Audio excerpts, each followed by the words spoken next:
यदि कोई मेरे पीछे आना चाहे तो अपने आप का इनकार करे और अपना क्रूस उठाए और मेरे पीछे हो ले। हालेलुया। यहाँ पर देखते हैं प्रभु यीशु मसीह ने क्या कहा कि तब यीशु ने अपने चेलों से कहा कि यदि कोई मेरे पीछे आना चाहे तो अपने आप का इनकार करे और अपना क्रूस उठाए और मेरे पीछे हो ले।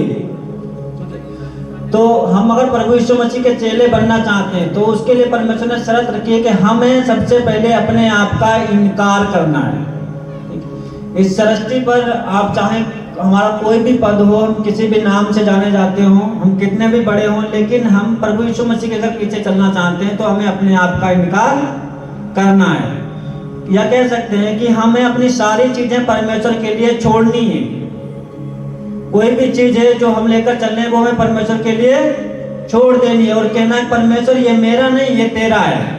हमें अपने आप का इनकार करना है। ये शरीर हमारा नहीं है, आत्मा हमारी नहीं है, सब कुछ परमेश्वर तेरा है। हालेलुया। ठीक है। मेन चीज है कि हमारी लाइफ में प्रॉब्लम्स क्यों नहीं जाते, क्योंकि हम लोग एक बात लगाए रहते हैं जो कि ये शरीर हमारा है। समस्याएं अगर किसी को मान लीजिए कि शैतान ने किसी को बीमार करके रखा है, ठीक है, तो वहां पर प्रॉब्लम क्या है कि हम लोग कहते हैं कि प्रॉब्लम हमें हो गई है। ठीक है। अगर मान लीजिए किसी को पेट में दर्द है तो हम लोग क्या कहते हैं कि पेट में दर्द हमारे हो रहा है। ठीक है। जबकि परमेश्वर कहता है कि हमें अपने आप का इनकार करना है। समस्याएं हम पर हावी इसलिए होती है क्योंकि हम उसे अपनी मान लेते हैं। अगर ये शरीर हमारा नहीं है तो समस्याएं भी हमारी नहीं होनी चाहिए। हो सकता है दुष्ट आत्माएं किसी को तंग करती हैं, लेकिन हम कहते हैं दुष्ट आत्मा उसे तंग कर रहा है, हम कहते हैं दुष्ट आत्मा हमें तंग कर रहा है। वजह क्या है? वजह यह है क्योंकि हम अपने शरीर को परमेश्वर को सौंप कर नहीं चल रहे। जिस दिन हम 100% परमेश्वर को अपना शरीर दे देंगे उस दिन परमेश्वर हमारी लाइफ की सारी प्रॉब्लम्स को निकाल देगा। हालेलुया। ठीक है। तो सबसे पहले यह है कि हमें अपने आप का इनकार करना है। चाहे हमारे पास पैसा हो ना हो, बीमारियां चल रही, समस्या में इलाज करा सकते नहीं करा सकते, परिस्थिति जैसी हो, जैसी परिस्थिति है उसको सब परमेश्वर के लिए छोड़ दो। परमेश्वर सब कुछ दे रहा है। हम तेरे हैं, हमारी समस्याएं तेरी हैं, हम जो जी रहे हैं कर रहे हैं ये सब कुछ तेरे नाम की महिमा के लिए। हालेलुया। तो पहली बात है कि हमें परमेश्वर के सम्मुख टोटल सरेंडर करना है। अगर कोई भी समस्या चल रही लाइफ में उसका अंत नहीं हो रहा है तो वजह क्या है कि हमें उसी समस्या को हमने अपना करके रखा है।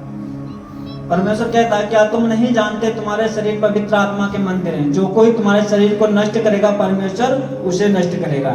अगर बीमारियां आपके शरीर को नष्ट कर रही हैं तो परमेश्वर बीमारियों को नष्ट करने के लिए तैयार है, लेकिन कब? जब आप अपने शरीर को पवित्र आत्मा का मंदिर मान लेते हैं। हालेलुया। ठीक है। तो पहली बात है कि हमें टोटल सरेंडर कर दो। मैं आपको बताता हूँ परमेश्वर के पावर में चलने का, परमेश्वर के साथ चलने का, परमेश्वर के साथ बात करने का, परमेश्वर की संगति में रहने का सिंपल तरीका यही है कि आप अपने शरीर को नदी के समान बहने दो। जिस प्रकार नदी बहती है तो उसकी धारा बहती है, वो चाहे जिस मर्जी साइड में जाए उसे कोई रोकने वाला नहीं होता। अगर आप अपने आप को परमेश्वर के सामने वैसा ही छोड़ देते हैं कि परमेश्वर जैसा तू चाहता है वैसे चले हम, आप जब अपने आप को टोटल सरेंडर कर देते हैं परमेश्वर के सामने, पूरा शरीर को नदी की धारा के समान बहने देते हैं, तो परमेश्वर की आप भरपूरी में चल सकते हैं। हालेलुया। और उस दिन क्या होगा कि उस दिन आपकी सारी समस्याओं का अंत हो जाएगा। परमेश्वर ने कहा कि तुम अपने आप का इनकार करो, ठीक, और प्रभु यीशु मसीह का क्रूस उठा लो। मेन बात होती है क्रूस उठाना। क्रूस उठाना क्या है? क्रूस उठाना है कि अपनी मौत को कैरी करना। हो सकता है ये बात नहीं भी लगे आप लोगों को। क्रूस उठाने का मतलब है दंडित होना या सजा को भुगतना। हालेलुया। क्रूस प्राचीन टाइम में जब प्रभु यीशु मसीह के टाइम पर क्या था कि क्रूस उठाना, क्रूस एक भद्दा शब्द था। मतलब लोग क्रूस के नाम से डरते थे, क्रूस का नाम लेना नहीं चाहते थे, क्रूस का नाम सुनना नहीं चाहते थे, क्योंकि अगर कोई जो बहुत ज्यादा गंभीर अपराध जिसने किया है उसे क्रूस की सजा दी जाती थी। लोग डरते थे क्रूस का नाम लेने से भी। ठीक है। और जिस दिन प्रभु यीशु मसीह क्रूस पर चढ़ाया गया उस दिन से क्या हो, क्रूस लोगों को अपने प्राण से ज्यादा प्रिय हो गया। हालेलुया। तो आप सोच सकते हो कि उस क्रूस पर जिस पर यीशु चढ़ाया गया था, जिसे कुछ नहीं समझा जाता था, उसकी कीमत प्रभु यीशु मसीह के चढ़ाए जाने के बाद कहां से कहां पहुंच गई। ठीक है, तो आज हम लोग जब अपने आप को परमेश्वर के सम्मुख सौंप देते हैं, परमेश्वर के हाथों में सौंप देते हैं, सोचो कि हम आज कुछ नहीं है, लेकिन जब परमेश्वर हमें महिमा बंद करता है तो हम लोग कहां से कहां तक जाएंगे। हालेलुया।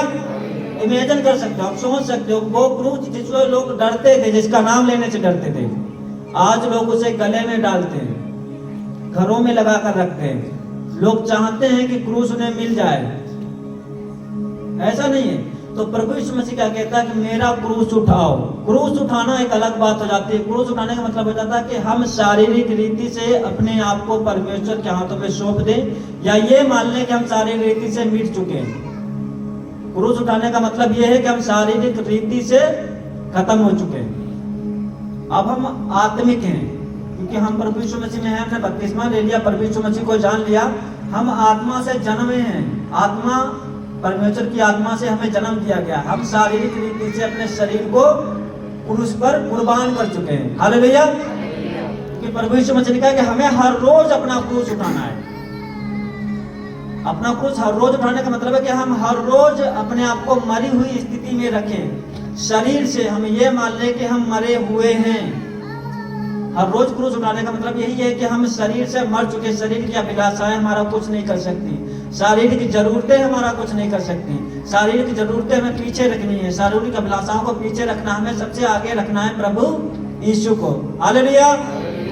ठीक है, तो कितने लोगों को यह समझ में आ रहा है कि हमें क्या करना है कि अपनी मौत को कैरी करना है, मतलब प्राण नहीं देने, लेकिन ये मान लेना कि हम शारीरिक रीति से मर चुके हैं, खास करके पाप के लिए। पाप ना हो हमसे, इसलिए हम शारीरिक रीति से मर चुके हैं और हमारा आत्मा में जन्म हो चुका है। हालेलुया। ठीक है, जिस दिन हम ये मान लेते हैं परमेश्वर तेरे क्रूस पर हम मिट चुके हैं, तूने इस क्रूस पर हमारे लिए जान दी और उस क्रूस को हमने अपने ऊपर ले लिया, हम कैरी कर रहे हैं उस क्रूस को, तो हमने क्या किया कि अपने आप को क्रूस पर कुर्बान कर दिया और आज से हम आत्मा के अनुसार जिएंगे। जैसा यीशु चाहता है वैसे हम जीवन को बिताएंगे। हालेलुया। हालेलुया। परमेश्वर हमको आशीष दे। हम आगे देखेंगे इसके क्या लिखा हुआ है। पहले कुरिन्थी 9:27 उसका अगला वचन देखेंगे।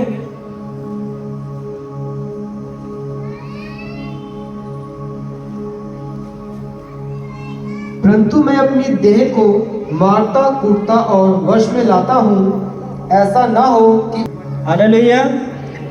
यहाँ पर पौलुस प्रेरित क्या कहता है, परंतु मैं अपनी देह को मारता कूटता और वश में लाता हूँ, ऐसा ना हो कि औरों को प्रचार करके मैं आप ही किसी रीति से निकम्मा ठहरूं।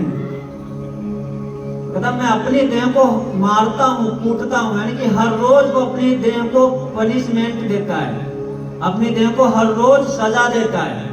हमारा जीवन पौलुस प्रेरित की तरह होना चाहिए कि हमारा शरीर हर रोज हमें क्या होना चाहिए कि हम अपनी देह को मारे और कूटे, उसकी इच्छाओं को, उसकी जरूरतों को, उसकी अभिलाषाओं को त्याग कर प्रभु यीशु मसीह की तरह, प्रभु यीशु मसीह जैसा चाहता है वैसा हम चले। हालेलुया। प्रभु यीशु मसीह के साथ बने रहना आसान नहीं है। प्रभु यीशु मसीह में आ जाना आसान है।